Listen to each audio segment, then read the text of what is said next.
Many of you don't take divots when you hit your irons, but divots can give you such good feedback on what's going on in your golf swing.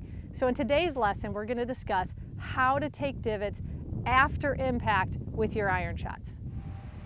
Divots can give us so much feedback.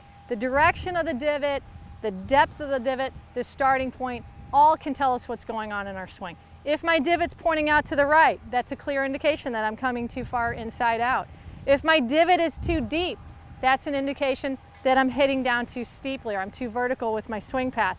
If my divot starts behind the ball, that's a good indication I may be releasing the club early or hanging back. So we can get so much feedback from divots. It's a good idea to take them, but the other reason is if we're actually hitting correctly, we're letting the club come down, we're letting gravity do its job, and we're letting the golf club descend with a forward-leaning shaft, we're pulling it with our swing, we actually should take a divot after the ball. So I often tell my students, if you're not taking a divot, you're not hitting your irons correctly. Now, there have been some great players, Tom Watson, for example, that are more pickers, and you can still be a pretty good ball striker and be a picker, but I don't believe that you get maximum compression on the ball, spin, and distance if you don't hit down through it properly and take a divot. So again, how do we do this? Well, one thing is just letting gravity do its job. If I let my arms go up and I just let them free fall, where's the club going to go? It's going to go into the ground. So we know when we're not taking divots, we're doing something that's pulling back up. Either we're standing up, we're pulling our arms, but we're basically fighting gravity.